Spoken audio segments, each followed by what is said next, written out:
வணக்கம் and welcome to delight cinemas. இன்னைக்கான இந்த அப்டேட்ஸ் வீடியோவில் ஃபஸ்ட்டு நம்ம பார்க்க போகிற அப்டேட் எந்த படத்தை பற்றி அப்படின்னு பார்த்தீங்கன்னா எஸ்கே உடைய பராசக்தி. ஸோ நேத்தி தான் பராசக்தி படத்துக்கான அனௌன்ஸ்மெண்ட் டீசர் அஃபிஷியலாக ரிலீஸ் பண்ணியிருந்தாங்க. அந்த அனௌன்ஸ்மெண்ட் டீசருக்கான பிரேக் டவுன் வீடியோ நேற்றே நம்ம சேனலில் போட்டிருந்தோம். அந்த வீடியோக்கான லிங்க் இந்த வீடியோடைய டிஸ்கிரிப்ஷன் அண்ட் கமெண்ட் செக்ஷனில் கொடுத்துருக்கேன். பார்க்காதவங்க போய் பாருங்கள். அனௌன்ஸ்மெண்ட் டீசர் மட்டும் இல்லாமல் நேற்று பார்த்தீங்கன்னா படத்தோடைய first look and second look posters வந்து ரிலீஸ் பண்ணியிருந்தாங்க.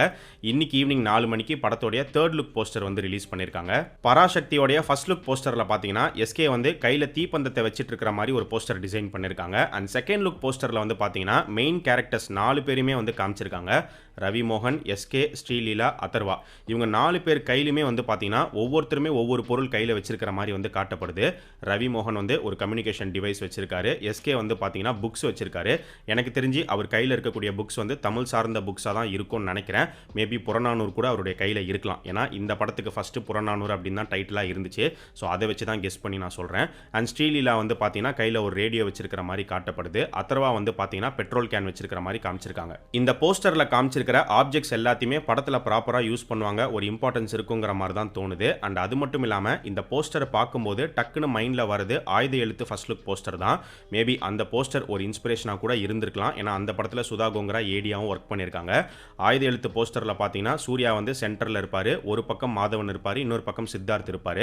அதே மாதிரி தான் இந்த போஸ்டரும் கிரியேட் பண்ணியிருக்காங்க. சென்டரில் ஸ்ட்ரெயிட்டாக ஃபேஸ் பண்ண மாதிரி தான் எஸ்கே நிற்கிறாரு. அவருக்கு லெஃப்ட் சைடில் ரவி மோகன் நிற்கிறாரு, ரைட் சைடில் வந்து ஸ்ரீலீலா, அதர்வா 2 பேரும் நிற்கிறாங்க. ஆயுத எழுத்துல 3 பேர், இங்க 4 பேர் நிற்கிறாங்க. இன்னைக்கு ரிலீஸ் ஆயிருக்கிற பராசக்தி தேர்ட் லுக் போஸ்டரில் பார்த்தீங்கன்னா நிறைய நோட்டீஸ் பேப்பர்ஸ் பறக்கிற மாதிரி காட்டப்படுது. அதில் ஒரு நோட்டீஸ் பேப்பரில் தமிழ் தீ பரவட்டும் அப்படின்னு போட்டிருக்கு. ஸோ இந்த படம் ஹிந்தி திணிப்பு எதிர்ப்பு போராட்டத்தை பேஸ் பண்ண ஒரு ஃபிலிம் அப்படிங்கிறதுக்கான ஒரு ஹிண்ட்டை இந்த போஸ்டரில் தான் மூவி டீம் அஃபிஷியலாக ரிவீல் பண்ணியிருக்காங்க. ஏன்னா நேற்று ரிலீஸ் பண்ண அனௌன்ஸ்மெண்ட் டீசரில் கூட அது எதுவுமே ரிவீல் பண்ணல.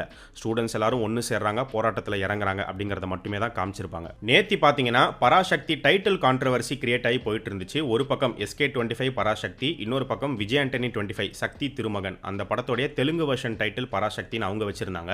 ஒரு கட்டத்தில் பார்த்தீங்கன்னா விஜய் ஆண்டனி வந்து அவருடைய சைட்ல இருந்து ஒரு லெட்டர் ஒன்று ரிலீஸ் பண்ணியிருந்தாரு. அதே மாதிரி இந்த பக்கம் டான் பிக்சர்ஸ் அவங்களுடைய சைட்ல இருந்து ஒரு லெட்டர் ஒன்று ரிலீஸ் பண்ணியிருந்தாங்க. இதை பார்க்கும்போது 2 பேருமே டைட்டில் காம்ப்ரமைஸ் பண்ற மாதிரி தெரியலையே அப்படிங்கிற மாதிரி தான் இருந்தது. பட் இன்னைக்கு பார்த்தீங்கன்னா இந்த ப்ராப்ளம் ஒரு முடிவுக்கு வந்துருச்சு.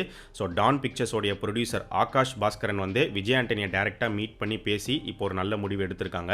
ஸோ எஸ்கேவோடைய பராசக்தி படம் தான் தெலுங்குலையும் பராசக்திங்கிற டைட்டிலில் ரிலீஸ் ஆக போகுது. விஜய் ஆண்டனியோடைய 25வது படமான சக்தி திருமகன் படம் வந்து தெலுங்கு வெர்ஷனில் வேற ஒரு டைட்டில் தான் வந்து ரிலீஸ் பண்ண போகிறாங்க. அது என்ன டைட்டில் அப்படிங்கிறத சீக்கிரமே வந்து அனௌன்ஸ் பண்ணுவாங்க. ஸோ ஏற்கனவே எஸ்கேவோடைய பராசக்தி படத்துக்கான ஷூட்டிங் ஸ்டார்ட் ஆகி போயிட்டு இருக்கு. தமிழ்நாட்டில் நிறைய ரியல் லொகேஷன்ஸில் இந்த படத்தை போய் ஷூட் பண்ண போகிறாங்க. இந்த படத்துக்கான என்டையர் ஷூட்டிங்கும் பார்த்தீங்கன்னா இந்த வருஷம் ஜூன் இல்லைனா ஜூலை மந்த்குள்ளே கம்ப்ளீட் பண்ணி முடிக்கணும் அப்படிங்கிற பிளானில் தான் மூவி டீம் வந்து இருக்காங்க. அண்ட் அது மட்டும் இல்லாமல் இந்த படம் ஒரு மியூசிக் டைரக்டராக ஜிவி பிரகாஷ்க்கு 100வது படம். கண்டிப்பாக ஸ்பெஷலான ஒரு ஃபிலிமாக அவருக்கு இருக்க போகுது. அண்ட் இந்த படத்தில் அவர் 5 சாங்ஸ் வந்து கம்போஸ் பண்ணியிருக்காரு அப்படின்னு சொல்லப்படுது. அதில் 2 சாங்ஸை வந்து ஷூட் பண்ணியே வந்து முடிச்சிட்டாங்க. இந்த பராசக்தி படத்தோடைய ரிலீஸ் பொறுத்த வரைக்கும் இவங்க இந்த வருஷத்தோடைய மிட்டிலே ஷூட்டிங்கை முடிச்சிட்டாலும் இந்த வருஷமே இந்த படத்தை கொண்டு வந்துருவாங்களா அப்படிங்கிறது சந்தேகம் தான். அது படம் முடிகிற டைமில் தான் அவங்க எந்த ரிலீஸ் பிளான் பண்ணுறாங்க அப்படிங்கிறது தெரிய வரும். இப்போதைக்கு வர நியூஸ் வந்து 2026 தான் இந்த படம் ரிலீஸ் ஆகும்னு சொல்லப்படுது. 2026 ஸ்டார்டிங்லேயே இந்த படம் வர மாதிரி இருக்கும். ரவி மோகன் எடுத்துக்கிட்டோம் அப்படின்னா ரவி மோகன் 2.0 ஸ்டார்ட் பண்ணியிருக்காரு அப்படின்னு நினைக்கிறேன். ஸோ பராசக்தி படத்தில் மெயின் வில்லனாக நடிக்கிறாரு. அவருடைய வில்லனிசம் எப்படி இருக்க போகுது, அவருடைய கேரக்டர் எப்படி இருக்க போகுது அப்படிங்கிற ஒரு எதிர்பார்ப்பு இருக்குது. கண்டிப்பாக ஸ்ட்ராங்கான ஒரு வில்லன் கேரக்டராக அவருக்கு அமையும் அப்படின்னு தோணுது. அண்ட் அது மட்டும் இல்லாமல் அவர் ஹீரோவாக நடிக்கிற அவருடைய 34வது படம் RM34 அந்த ப்ராஜெக்ட்டுக்கான அனௌன்ஸ்மெண்ட் டீசரும் நேற்று காலையில் வந்து ரிலீஸ் பண்ணியிருந்தாங்க. அந்த படத்துக்கு பார்த்தீங்கன்னா கராத்தே பாபு அப்படிங்கிறதான் டைட்டிலாக வச்சிருக்காங்க. ஸோ அந்த அனௌன்ஸ்மெண்ட் டீசருமே வந்து ஒரு ப்ராமிசிங்கான ஒரு டீசராக வந்து அமைஞ்சிருக்கு. ஸோ கண்டிப்பாக ரவி மோகனுக்கு கராத்தே பாபு, பராசக்தி 2 படமுமே வந்து பேக் டு பேக் ஹிட் ஃபிலிமாக அமையும்னு நினைக்கிறேன். அடுத்து ரவி மோகனுடைய ரிலீஸ் வந்து ஜீனி. ஸோ ஜீனி வந்து நம்ம ஏற்கனவே சொல்லியிருந்தோம் மார்ச் 28ஆம் தேதி ரிலீஸ் பிளான் பண்ணிட்டு இருக்காங்க அப்படின்னு. பட் ஏற்கனவே பார்த்தீங்கன்னா மார்ச் 27 வீரதீர சூரன் அவங்க அஃபிஷியலாக கன்ஃபார்ம் பண்ணிட்டாங்க. அதே மாதிரி மோகன்லாலுடைய எம்புரான் அந்த படமும் மார்ச் 27ஆம் தேதி வருது. ஸோ இப்போ 2 பெரிய படங்கள் வரதுனால ஜீனி வந்து மார்ச் 28 ரிலீஸ் பண்ணுவாங்களா இல்லை வேற ஒரு டேட் பிளான் பண்ணுறாங்களா அப்படிங்கிறது சீக்கிரமே நமக்கு தெரிய வரும். ஏகே நடிச்சிருக்கிற விடாமுயற்சி விடாமுயற்சி அடுத்த வாரம் தியேட்டர்ஸில் ரிலீஸ் ஆக போகுது. ஸோ படத்துக்கான புக்கிங்ஸ் வந்து பார்த்தீங்கன்னா இந்த சாட்டர்டே இல்லைனா சண்டேக்குள்ளே புக்கிங்ஸ் ஓப்பன் பண்ணிடுவாங்க அப்படின்னு தான் வந்து சொல்லப்படுது. அண்ட் படத்தில் இருக்கக்கூடிய சவடிகா அந்த சாங்கை வந்து பார்த்தீங்கன்னா மறுபடியும் ரீசென்சார் பண்ணியிருக்காங்க. அந்த பாட்டில் வந்து கிசாலே அப்படிங்கிற வார்த்தை வரும். ஸோ அந்த வார்த்தை எங்கெங்கெல்லாம் வருதோ அங்கங்கெல்லாம் வந்து மியூட் பண்ணியிருக்காங்க. விடாமுயற்சி படத்தோடைய டீசர், ட்ரெய்லர், அதுக்கு முன்னாடி ரிலீஸ் பண்ண போஸ்டர்ஸ் இதில் எதுலையுமே வந்து பார்த்தீங்கன்னா ஏகே அண்ட் த்ரிஷா இவங்க 2 பேரும் சேர்ந்து காரில் ட்ராவல் பண்ணுற மாதிரி எந்த ஒரு சீனோ ஸ்டில்லோ வந்து ரிவீல் பண்ணாமலே இருந்தாங்க. ஸோ அதனால் அந்த டைமில் எப்படி நியூஸ் வந்தது அப்படின்னு பார்த்தீங்கன்னா ஒருவேளை படத்தில் த்ரிஷா தனியாக காரில் ட்ராவல் பண்ணி போய் அவங்க தொலைஞ்சு போகிற மாதிரி இருக்கலாம். ஸோ அதுக்கப்புறம் அவங்களுக்கு என்ன ஆச்சு அப்படிங்கிறத தேடிட்டு ஏகே வர மாதிரி இருக்கலாம்லாம் சொல்லப்பட்டுச்சு. பட் இப்போ ரீசெண்டாக வந்து பார்த்தீங்கன்னா எக்ஸ்க்ளூசிவ் ஸ்டில் ஒன்று ரிலீஸ் ஆயிருக்கு. அதில் ஏகே அண்ட் த்ரிஷா ஒரே காரில் ட்ராவல் பண்ணுற மாதிரி காட்டப்படுது. அண்ட் போஸ்டருமே வந்து ரிலீஸ் பண்ணியிருக்காங்க. ஸோ பிரேக் டவுனில் எப்படி இருந்ததோ அதே மாதிரி தான் இந்த விடாமுயற்சி படத்திலும் இருக்க போகுது. ஆனால் ட்ரெய்லர் கட்டில் வந்து பார்த்தீங்கன்னா இவங்களுக்குள்ள ஏதோ ஒரு ப்ராப்ளம் அப்படிங்கிற மாதிரி காட்டுறாங்க. த்ரிஷா தனியாக போகிற மாதிரிலாம் வந்து காமிச்சிருப்பாங்க. ஸோ மேபி த்ரிஷா வந்து தனியாக போகணும் அப்படின்னு முடிவு எடுத்ததுக்கு அப்புறமா ஏகேவே அவங்கள கூட்டிகிட்டு போய் எங்கே ட்ராப் பண்ணணுமோ அங்கே ட்ராப் பண்ண கிளம்பி போகும்போது அந்த வழியில் த்ரிஷா தொலைஞ்சு போகிற மாதிரி இந்த ட்ரிப், இந்த டிரைவ் வந்து இருக்கலாம். அப்படி இல்லைனா இவங்க மறுபடியும் திரும்ப ஒன்று சேரணும், பேட்சப் ஆகணும் அப்படிங்கிறதுக்காக இவங்களே ஏதாச்சும் ஒரு ட்ரிப் பிளான் பண்ணி அதுக்கு இவங்க கிளம்பி போகும்போது அந்த இடத்துல த்ரிஷா தொலைஞ்சு போகிற மாதிரி கூட கொண்டு போகலாம்.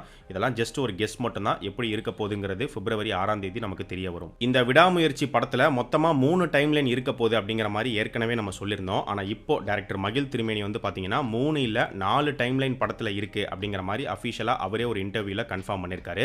ஸோ மெயின் வந்து ப்ரெசென்ட் டைம்லைன், மேக்ஸிமம் போர்ஷன்ஸ் வந்து ப்ரெசென்ட்டில் நடக்கிற போர்ஷன்ஸாக தான் இருக்கும்.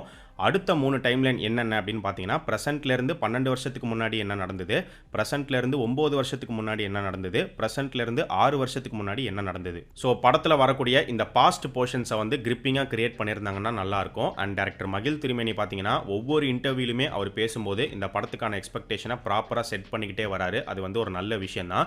ஏன்னா இந்த படம் இப்படி தான் இருக்க போகுது அப்படிங்கிறத தெளிவாக தெரிஞ்சுட்டு அந்த ஒரு மைண்ட் செட்டில் வந்து இந்த படம் பார்த்தா கரெக்டாக இருக்கும் அப்படின்னு நினைக்கிறேன். ஸோ நீங்கள் இந்த விடாமுயற்சி படத்தை பற்றி என்ன நினைக்கிறீங்க அப்படிங்கிறத கமெண்ட் செக்ஷனில் சொல்லுங்கள். ஆக்டர் சூர்யா நடிச்சிருக்கிற ரெட்ரோ, ஸோ ரெட்ரோ வந்து மே 1ஆம் தேதி ரிலீஸ் ஆக போகுது. இந்த படத்துக்கான ப்ரொமோஷன்ஸ் பார்த்தீங்கன்னா அடுத்த மாதம் பிப்ரவரி மிட்லேருந்து ஸ்டார்ட் பண்ண போகிறதா ஒரு நியூஸ் கிடச்சிருக்கு. ஸோ ஃபஸ்ட் அப்டேட் வந்து படத்தோடைய ஃபஸ்ட் சிங்கிள் ரிலீஸாக தான் வந்து இருக்கும். அது எந்த பாட்டை ரிலீஸ் பண்ண போகிறாங்க அப்படிங்கிறது தெரியல.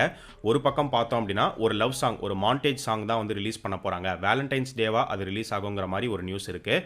இன்னொரு பக்கம் பார்த்தோம் அப்படின்னா அதே வேலண்டைன்ஸ் டே ஸ்பெஷலாக வந்து ஸ்ரேயா வந்து பார்த்தீங்கன்னா இந்த படத்தில் ஒரு சாங்க்கு ஒரு கேமியோ அப்பியரன்ஸ் கொடுத்துருக்காங்க. ஸோ அந்த சாங்கை தான் ஃபஸ்ட்டு சிங்கிளாக ரிலீஸ் பண்ணுவாங்க அப்படிங்கிற மாதிரி இன்னொரு பக்கம் ஒரு நியூஸ் இருக்குது. எப்படியோ படத்திலிருந்து ஒரு பாட்டு பிப்ரவரி மாதம் ரிலீஸ் ஆக போகுது. ஸோ அந்த ஃபஸ்ட்டு சிங்கிள் ரிலீஸ்லேருந்து பார்த்தீங்கன்னா அடுத்தடுத்து ஒவ்வொரு கேப்பில் ரெட்ரோக்கான பேக் டு பேக் அப்டேட்ஸை வந்து நம்ம எதிர்பார்க்கலாம். ஸோ இது எல்லாமே தான் இன்னைக்கான அப்டேட்ஸ். இதே மாதிரி நிறைய இன்ட்ரெஸ்டிங்கான அப்டேட்ஸை அடுத்த அப்டேட் வீடியோவில் நம்ம பார்க்கலாம். நம்ம சேனலுக்கு நீங்கள் புதுசாக இருந்தீங்கன்னா சேனலை சப்ஸ்கிரைப் பண்ணி சப்போர்ட் பண்ணுங்கள். அண்ட் நம்ம டிலைட் சினிமாஸ் சேனலோடைய சோஷியல் மீடியா பேஜஸ்க்கான லிங்க் வந்து பார்த்தீங்கன்னா டிஸ்கிரிப்ஷனில் கீழே கொடுத்துருக்கோம். இன்னும் ஃபாலோ பண்ணாதவங்க மிஸ் பண்ணாமல் போய் ஃபாலோ பண்ணுங்கள்.